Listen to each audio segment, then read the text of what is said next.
Welcome everyone. My name is Jessica Cabrera, as Megan said, and I'm excited to be here with you today. We are here to learn from the best about how to effectively engage and empower young leaders. Today's panelists are the CEOs of the nation's leading youth agriculture organizations, and they're here to share best practices for fostering youth involvement, strengthening membership, and leadership pipelines. Our hope is that this session will inspire you with ideas and strategies for engaging and empowering young people in Farm Bureau at the county and state levels. So please help me welcome our panelists for today, President and CEO of National 4-H Council, Jill Bramble.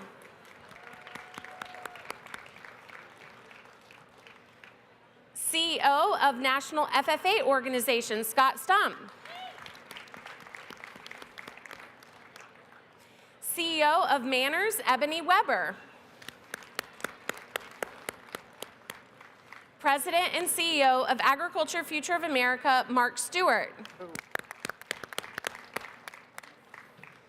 Thank you for being with us today. This is such a fun crowd. If you guys have not met these folks, I would encourage you to do so. After this session, we're going to have a meet and greet in the AFBF booth, and so you can walk right over to the AFBF booth and you can meet them face to face and talk with them at that time.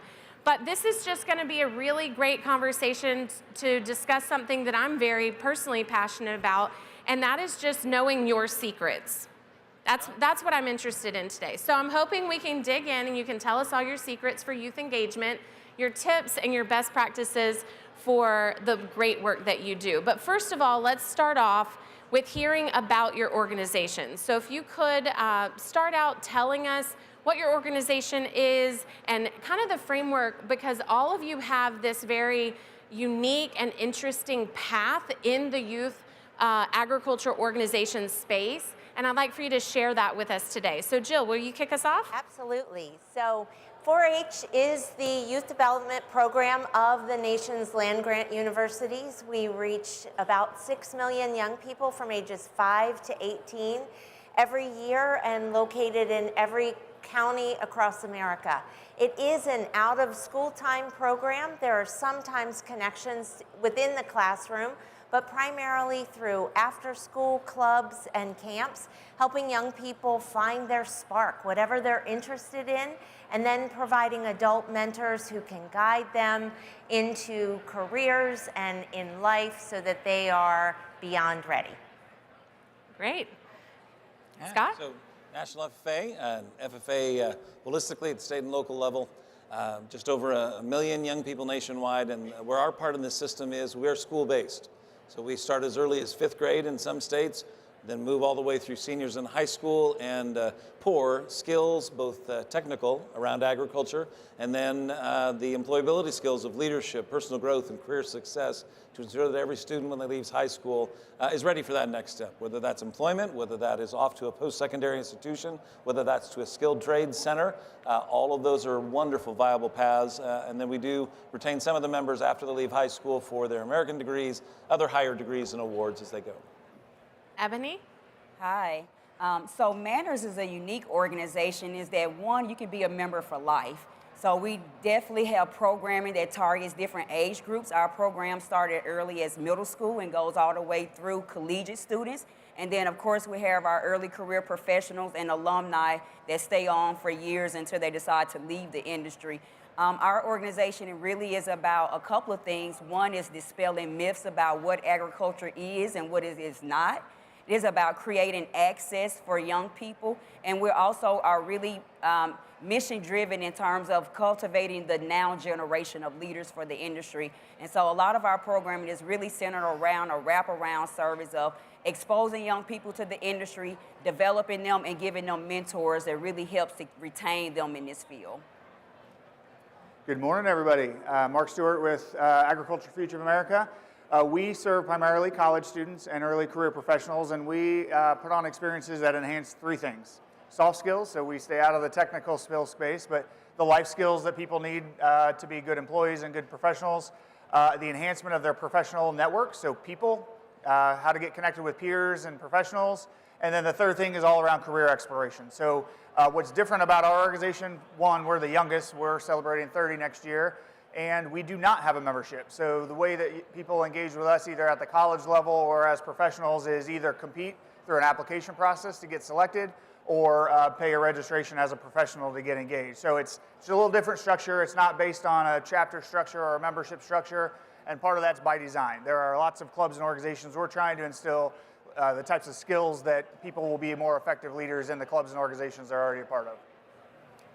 And I can say from a Farm Bureau perspective, because we have so many different young people, youth, adults that are involved in Farm Bureau from across the spectrum of agriculture, that we will often find people that have been involved in a myriad of organizations, right? So we'll have a young person who discovered agriculture through 4-H and then found out about what Manners was doing, and it was really speaking to their specific niche area, and we're able to develop further in that. We'll work with young people who either found agriculture or found their people through the FFA organization, and then later really want to continue to upskill in college and early career professional and go to AFA for their programming. And then all of that really leads into a continuous lifelong journey of leadership and engagement in Farm Bureau. So we're just really strong partners. You may not know, but American Farm Bureau has Memorandum of Understanding, an MOU, with each of these organizations, and we work each year to manage that relationship and look at how we can mutually work together and benefit one another. And so you can do that too. You can do that at the county level and at the state level. You can work with your local organizations and you can say, hey, let's create a collaborative relationship so that we can work together to build one another up and make one another successful in our endeavors. So I really appreciate each of your organizations and what you bring to the table. Now, I have to say, we're here to talk about engagement and empowering young people, and you each have such quality programming, and the youth that you serve love it. These people create experiences and engagement that is like the drink the juice kind of experience. You know, they drink the juice and then they're in it for life. I mean, it is absolutely amazing. I actually mentor a young woman who really developed through the Manners program, and she's now getting her PhD at Purdue. And I am just so, I love that. There's so many people that I've worked with through this organization who are they just invest back in the organization because they love what you do so much. So we want to know how you do that.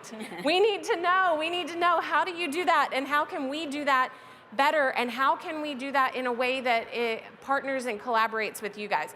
So starting out, let's do the highlight reel, because we do live in the age of social media, right? So people just like to get a good highlight reel to know whether or not they're interested. If you would give me your highlight reel out of all of the engagement opportunities that your organization offers, what is the one you believe engages young leaders most, and why? I'll start with you, Mark. Sure. So as irony has it, this morning I was on a call with almost 45 student leaders that we've selected, and this is their kickoff meeting. So it's a virtual kickoff. It's a role that we call an ambassador role. There are lots of organizations that have ambassadors. They're usually self-serving, promote membership, promote involvement in our organization, and that's kind of what it is for us. But what I told them this morning is the best role that they can play is to challenge perspectives of young people on their campuses. Not just about things that they can be involved in our organizations, but about career paths, about the opportunities that are out there, and how to take some initiative to develop themselves beyond the classroom. And so we were founded on the belief that some of the best learning happens outside the classroom, especially at the college level. And so get out of your comfort zone, meet new people, change your perspective about the opportunities that are out there. And so this ambassador experience has grown to almost 45 now on unique campuses all across the country. And we will get about 70 to 80% of applicants for our in-person experiences from campuses where they have influence. Wow. So we have empowered them to say, you're the best storytellers, go talk about ways to engage in AFA, why it's valuable, why should they take the initiative to apply for a thing that they're not guaranteed to get into. It's pretty powerful. Yeah. And The more you can engage young people in a problem that you want to solve, the more likely you are to get their engagement. And so that's what it was for us. We needed to get the word out. We were kind of not very well known as an organization, and we wanted to empower young people to be able to share the opportunities. And so that's been one of our greatest investments over the last decade. I was going to actually ask you, when did you start that program? I was just joking with Kaya. When I started at AFA 15 years ago, she was one of 5. Okay. And so we've grown to almost 45 today, and again, have some significant metrics to show the applicants coming from their outreach. And Okay. so, yeah, and so that's half of our existence. I have to tell you, Mark did not pay me to say this, but I'm sitting here listening to him. I go, man, that sounds really familiar. When my first managerial budget approval of someone doing professional development was someone on staff from Ohio who had come to work for South Carolina Farm Bureau who said, hey, I am an AFA ambassador and I would like budget approval to go to this event. And I thought, oh, okay, well, let me figure that out. and so I remember that as you talk about it now, and I can remember how that really looked in my team, that person going and having that experience. So kudos for that excellent program. Ebony? Yeah, great program, Mark. I would say for us, it really probably has to be our national conference. And even though that event is only a 4-day event, the preparation that it takes for those students to get ready for the event starts when they start, the fall semester. At that event, there are a number of ways that students really get engaged. One, they get to see that agriculture is bigger than what's on their campus. Oftentimes, you kind of can get siloed in and figure out it's all just what's going on in your local area or your state. But when they're able to come to a national convention or a conference, one, you're able to network with your peers, share some similar interests or common challenges. And then also at our event, there are a number of competitions that our students get to participate in. So putting their research on display, being able to receive monetary awards for that research as well. And then lastly is also where a number of our national partners show up and offer career opportunities to our students. So not only does Manners start in the fall semester of getting them ready and preparing those leadership and soft skills, but hopefully also by the time the spring comes around, they're ready to show up together to get those internships or to get those entry-level roles. So it really is, for us, building that credibility and trust to say, hey, if you trust us and give our organization just a little time, we promise you that you may, in the end up with a job or end up with that scholarship to grad school to get your PhD or end up with a mentor who's going to tell you, no, you may need to wait and do that. And so I love that our conference is that one place. It is once a year, but it is that place where you make those lifelong connections that take you out throughout the year and to help you really decide what it is that you really want to do next. I have had that experience by attending your conference, and I'm not even a student. I mean, I went to their conference, and I was like, oh my gosh, this is amazing. And in fact, to prove your point, the person that I just mentioned, who I've been mentoring for a number of years, was in our inaugural Farm Bureau Fellows program, which is for Manners students who come to do a fellowship with us at our YF&R conference and Fusion conference each year. But when I went to the Manners conference, I met a few other people, and if we fast forward on that journey, one of them invited me to his wedding that took place about 2 weeks ago. So it really is that lifelong connection, whether you're in industry or if you're students, it's happening all across the deck. So that's a great example, Ebony. All right, what do we have, Scott? Well, what do we have out of everything FFA does? What's your pick? In being almost 100, I would say that our highlights reel might be a few more things for a little longer. Sorry to take time, but you're gonna pick more than one? yeah, I got to. Because I can't help but begin with the local ag teachers, which, I'm a son of an ag teacher. Yeah. You grew have up fans in the audience. Yeah, was an ag teacher by training through Purdue, and then was taught in Indiana before coming into my kind of professional path around career development in the wider sense. But when you think about what happens most, we just had a recent, 2 years ago, we did a study in partnership with BASF, and Purdue University was the researching entity on it, but it was called the Future of Work Study, and it basically was asking our most recent graduates, about 5,000 of them, what are you looking for in the workplace of the future? Fascinating things came out of it, which really helped BASF and a lot of our other corporate partners look at recruiting in a different way to this generation, which Gen Z and Gen Alpha are different. So do know that what might have been my motivation for engagement 30 years ago, 40 years ago when I was an FFA member, today it's different. And so first thing to each of you is, local board members or community operatives or state operatives for our Farm Bureau, do know that part of this is also listening to this generation. Our ag teachers do that. We have about 14,000 of them nationwide. They are the ones that on a daily basis in the classrooms are pouring into young people. And the key to engagement is they find what that student might be interested in and then find the FFA opportunity, and they ask them and they say, you know what, you should do this. Now, I'm looking at a couple of the FFA members. When did you ever tell your ag teacher no the first time they asked you? Yes, there we go. Common occurrence, but ag teachers are persistent. They come back and they do it again. And what they're asking them to be involved in is this system, and that's the other part to our engagement, is this notion of learning by doing and doing to learn, which is our motto, half of it. But that sets all of this in this space of history question for those of you that have no FFA and have at least some background on it. 1928, Kansas City, Missouri. Why were those FFA members there? They were there to form an organization, but more importantly, the reason they had gathered there was because they were judging at the American Royal Livestock Show. And so they were competing, honing their technical skills. So since the beginning, I would say that we are, competition is king, sadly, in FFA, that if you can get a young person interested in competing and showing their best and getting feedback and getting awarded for that, that's the other way. And, I was blessed here a few minutes ago to watch the discussion meet, at least part of it. And, that's, as you can see, our members naturally gravitate to that because it's that level of engagement they're looking for, being a part of competing and then also serving. Right. I would even say your officer programs are part of that competitive pipeline, right? Absolutely. Even becoming an officer in FFA is a competitive spirited kind of thing.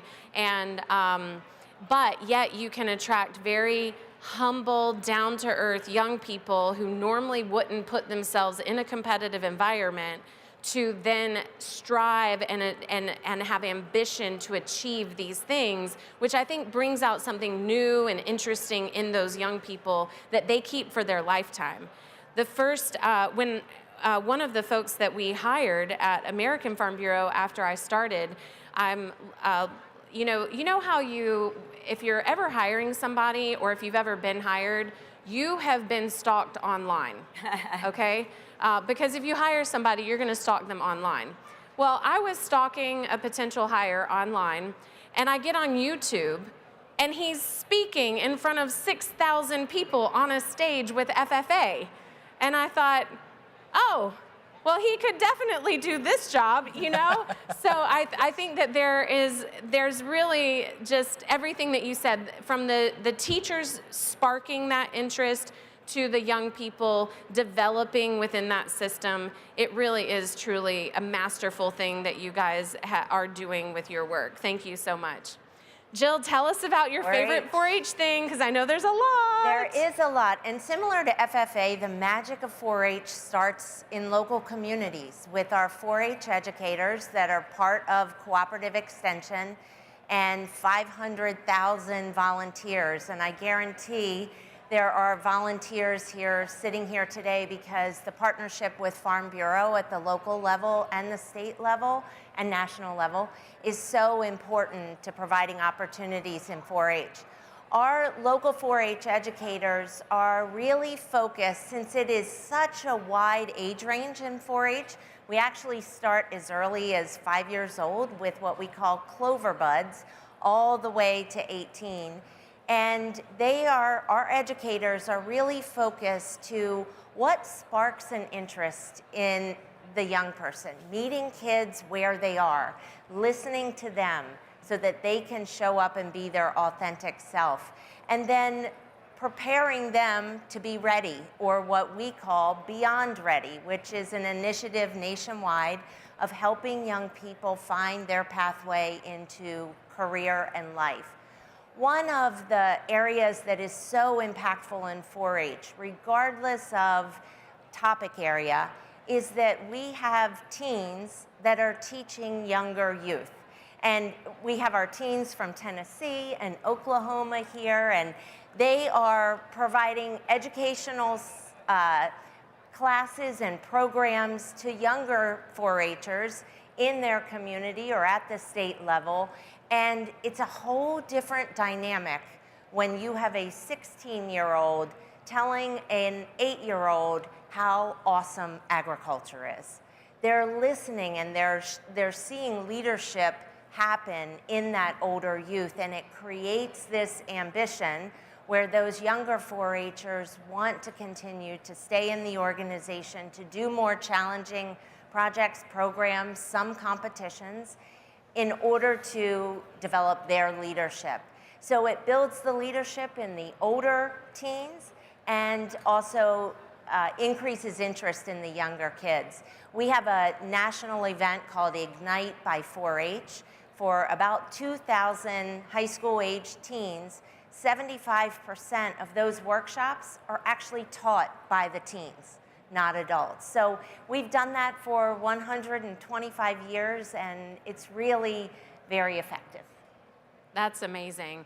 The very first overnight camp that I sent my children to was a 4-H camp. That was the time when you have the butterflies in your stomach as a parent, and you're thinking to yourself, am I actually gonna drop my child off with these strangers, these people that I've never met before, you know? And you get there and you find such a warm family of people. And honestly, even just the 4-H brand is like trustworthy, you know? So it's like, if I can take them to any camp, I can take them to that camp, you know? So thank you for building a trustworthy environment where young people are bringing in the even younger people, like you said, in this very symbiotic, like beneficial situation. And I've been a personal beneficiary of that as well in my own family. So that's such a great point. I love how you created that distinction of young people teaching even younger people and being able to bring them into something that really is meaningful and showcase that potential and capacity for leadership within them. Okay, so now we know your highlight reel, but now I want to really know your secrets, because the highlight reel is the thing that everybody sees. But the secrets are the things behind the scenes of what you know that we don't know. And I'm wondering if you can tell us, what have you figured out that works? I want to know your best practices. I want to know when you're talking to your team, even when they're generating a brand new idea, like something that you're not currently doing. Or something that you're trying to keep going in a strong way. What are those best practices that you are relaying internally behind the scenes to say, this is what works? Can you share that with us and share it with one another? And let's dig in to figure out what can we glean from you guys so that we can take it back to our county farm bureaus as well. Jill, you want to start? I can start on this end and go that way. So I think for us, we always want to put young people in the center. It's less about us pushing down a program that is the same in every community in every state. It starts more with the young person in the center and what are their interests. Then it's really important that they have adult mentors, long-term adult mentors that are trained in the science of youth development. It is actually a science of how young people grow, learn, and develop. So we need to make sure that the educators have the latest science and research. And then just learning a topic area for a young person is really important. It's kind of the more technical side. But then that young person then having the opportunity to lead in their community, to take that interest that they are really passionate about and talk about it through public speaking or a demonstration or make a presentation to the county commissioners in what they want to do in their community. That's all part of developing leadership over time that then becomes a very valuable life skill. Thank you so much. That's excellent. I love that insight. All right, what do you guys think? What else? What else do you have? Yeah, well, I would just say that, and some of you, well, we do have a couple from Arkansas over here wearing the FFA jacket today. Do know that last night I did get a text from one of my niece that just released out there into the world as a new clothing line by one of the actors off of The Summer I Turned Pretty, that just happens to be a blue corduroy jacket cut exactly like ours. It has something that looks like an emblem on the back of it, but it says Midnight Rodeo, and it has a rodeo instead of the plow and the owl. Don't worry, cease and desist letters are going out as I speak. Oh, God. Right now, that's already taken care of. Hope that's not your brand. Cool part is they're selling them for $475. Yes, we did have to go up this year because of some factors to $65, but I think we're still giving a pretty good deal on blue corduroy at this point in time. But that jacket in and of itself creates this space of belonging. And it starts with that local program, that local chapter where students are getting together. But as soon as the student steps beyond that chapter to a state, a district event or a state convention, and all of a sudden is surrounded by more people that are sharing that same belief in agriculture, looking for a career path, they're building their leadership skills, sharing that same notion of making myself better so I can serve the world better.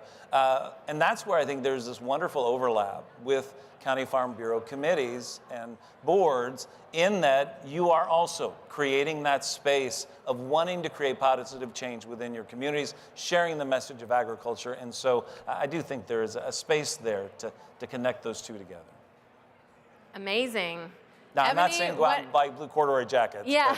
But, there's got to be a way that when those young people come and help out at a breakfast or help serve a dinner for you, figuring out a next step beyond that of how do we bring them into what we're doing. And that could be, we do a lot of service opportunities, and they love service opportunities. So connecting them into our passion.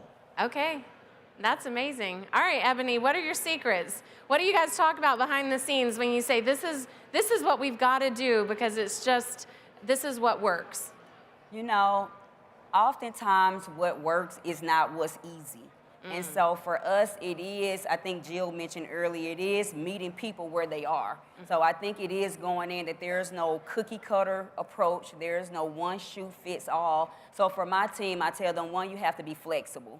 So you have to be flexible and you have to meet people where they are. And secondly, for us, it is about creating access. And so I often ask them, what would keep a person from wanting to get involved? What would stop someone from from the ability to be able to access this program or this event? And for us, that's the issue we're trying to solve for. And that way, if we can ensure the door is big enough that everyone can walk through it, and then when they get there, they are walking into an environment that is welcoming, or they are walking into an environment where someone says, hey, what are you looking for? So I love the fact that Jill said that you have to also listen. Because sometimes, and I love this about manners as I was thinking about it, we often get that voluntold. So oftentimes when you're walking into a space and you don't really know, I love the fact that someone will come along and say, let me walk you over here and introduce you to X, Y, and Z, or let me walk you over here to the Farm Bureau's booth and let someone over here tell you about these opportunities. So you get a lot of that informal mentorship in manners, as well as people generally just want to see you do well and are really just invested in you doing well. So whatever that needs to look like for you, whether that's a job, how to make your elevator pitch, or how to fix your tie, it's just someone that's being genuinely interested in your well-being, and I think that's really the secret sauce. I love that. I appreciate the authenticity. It's almost like what you said is blending what we've heard so far, and really finding power behind that. I'll save my comments till the end because I'm nerding out on this. All right, Mark, what do you have? So ironic, you use the term secret sauce. That's what we call it. So it's not a sophisticated idea, but we preach that your network is a personal asset to you, as valuable as anything monetarily you'll ever own. And we start that early on, and we help young people figure that out. So when we create our spaces, we take great pride in the amount of professionals that we engage in our experiences for young people to interact and network with. And so undoubtedly, we focus on skill development, we provide career exploration, all of those things are really valuable, but if you ask a young person after one of our experiences to talk about the value of what we provided, it's the networking.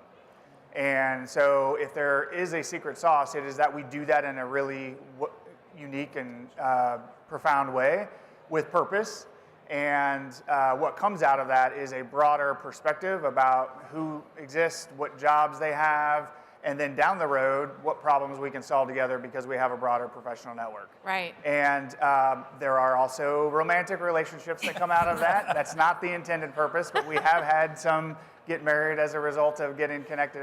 But you get the gist. If there is a secret sauce, it is people, and it is the network that they can create in one of our spaces. That's not a profound thought, but it just takes intention and energy.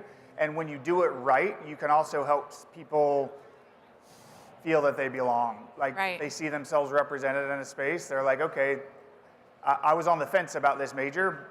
Now I'm here. Now I see how important it is. I see the level of people that are here. I'm sold. I'm in. Wow, and I can attest because I've been to some of your networking events, and even if it's a small room with not that many students, it's like packed full of leaders in the industry. And so they're creating this very exclusive access to that network in order to be able to build on that. Okay, Farm Bureau members, if you are a note taker, now is the time. I know you have cell phones and there is a note app. So if you want to know the secret sauce to engaging young people and empowering them, I'm about to give it to you because I took notes while they were talking. It's 4 things. Are you ready? All right, take notes because this is what you need to do in your own county farm bureau as well as your state programs that you lead if you want young people to be involved. Are we ready? And I took notes while they're talking. I did not come prepared with this. Here we go.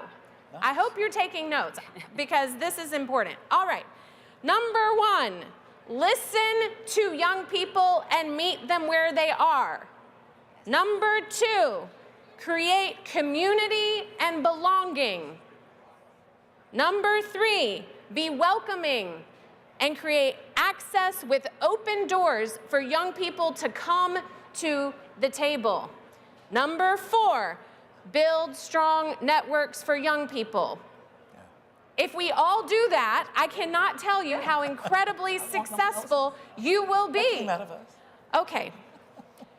We have how are we? Okay, all right. We've got about 5 minutes. Are you ready? So now we have our punch list. We know what we're doing. I need you guys to give us some advice. Are you ready? Okay, you're gonna give us some advice because you just gave us advice. We have our marching orders. We know what we're doing, but now I need you to tell me how can we as county and state farm bureaus build a strong pipeline together? How can we work together between your organizations and our organization so that this pipeline that we see happen all the time? If anybody was reading the competitor PowerPoint slides that were going in the sessions and stuff, you see on there, I was in FFA and then I got involved in Farm Bureau. I was in 4-H and then I got involved in Farm Bureau. You know what I mean? It's just constant. So we have a good thing going, but I think that a lot of people are still out there wondering, what can we do to do this better? So can you guys give us some advice as we close? I'm going to jump in. Go for it. Go for it. Quick, keep it limited. As I mentioned before, the BASF Future of Work study, the one interesting thing we found in that was the power of the local ag teacher, the local FFA advisor. And you heard one of the speakers from the discussion meet basically give recognition to the 2 advisors, local advisors that kind of got him on a path. Well, 75% of our most recent graduates said without a question, that is their first person to go to when trying to figure out what to do next. Career advice, next steps in how I get to that career. The value of that local agriculture instructor is so critical. And so if you don't know the programs in your area, you can go to ffa.org, and we have under the About section a chapter locator that will put you in touch with and in contact information with that local advisor in your area. Those of you that are working well with your advisors, great. Those of you that are struggling with it, I would just recommend that, and we have over 50% of our ag teachers are new since 2018. And we've got a lot of young ones out there. And I'll be honest with you, they're overwhelmed.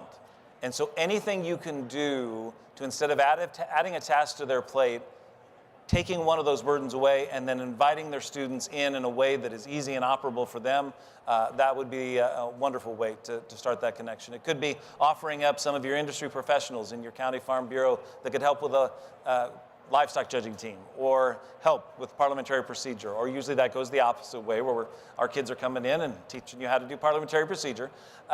But finding ways to be classroom resources to teachers on specific topics, I just think that would really grow that whole space and allow them then to connect their students in wonderful, meaningful ways to your local boards. Okay, secret sauce is in the ag teachers in your community. Make connections. Ebony? Yeah, I guess it's oftentimes hard to get engaged with something you don't know about. And so I think where we outreaching and sharing information to, for Manners, we have over 100 chapters in 40 states around the country. And so for us, it'd be easy to promote local farm bureaus activities. For us on our board, we always promote local involvement and membership. And so I think just continue to cross promote to one another so that those that can reach their local farm bureau are encouraged to do so. Awesome. Mark? So, mind you, I know college students a lot better than I know high school and before, so this might be a little bit of a departure, but there is a notion that we've hit on, that's this idea of the middle majority in college that don't have access to the same types of experiential opportunities that most do. So if you take this as rough numbers, let's just say top 25% get all the internships, all the leadership positions in clubs and organizations, et cetera. Bottom 25% probably aren't gonna try, don't care, may or may not finish college. And then you have this middle majority. There's not enough internships, there's not enough field experiences, there's not enough leadership positions to go around. And so anytime I have the opportunity to challenge an audience is, if you're working in a community, in industry, and you have opportunities, no matter what they are, to provide meaningful experience outside the classroom, there's a lot of college students that don't have access to it. We can't create internships for them, but you get the idea of where we're going. If we could do that better, I was on Purdue's campus talking to their career services folks late last year. They get worried when students get to their sophomore year and can't find meaningful learning experiences like internships or the like. And they fear that that's gonna turn them off and they're not gonna find their path and they're gonna go do something else entirely. And so when we think about the talent pipeline, we all play a different role in it, but that's our fear, is that we lose. There's a drip in the pipeline somewhere, and it's things like just getting them meaningful experience or connecting them to people as mentors can spark and keep their passion interested through the remainder of college. Awesome. Thank you. Jill, close Great. us out with your advice. All right. Well, as great as us adults always think our ideas are about how to get young people engaged, I would start with the young people. They have incredible, amazing ideas. They're all nodding. They're like, we're just waiting to be asked. In your local community, if you are a county farm bureau and you're wanting to get a pipeline of young people participating, go convene a group of young people, feed them. They love food, right? That'll bring everybody. Yep, they're nodding. Bring your young farmer and ranchers with them. Let them sit in a room and cultivate the ideas. And they will come up with ways, if you're willing to listen and willing to maybe do things a little bit differently, they will come up with phenomenal ideas. And then you've begun to engage them already, and they can be part of implementing those ideas. Did I get it right, 4-Hers? There you go. All right, good deal. Okay, so after this session, I'm gonna write a book, and it's gonna have these 8 points. You already wrote down 4 of the points, and so I want to leave you with your final 4 points. If you want to get involved or build the pipeline with FFA, reach out to your ag teacher and have a meaningful relationship. In order to build pipelines with Manners, you need to build awareness of Farm Bureau and of Manners. In order to have a meaningful relationship and build a pipeline through AFA, you need to offer up meaningful networking experiences from your connections through AFA so that AFA and Farm Bureau can have a strong relationship. And in order to build the pipeline with 4-H, you need to bring young people to the table so that they can cultivate ideas for your county Farm Bureau, and they will bring vibrancy and youth and energy to your county. Thank you so much for being with us here today, and thank you for listening as we hear these best practices.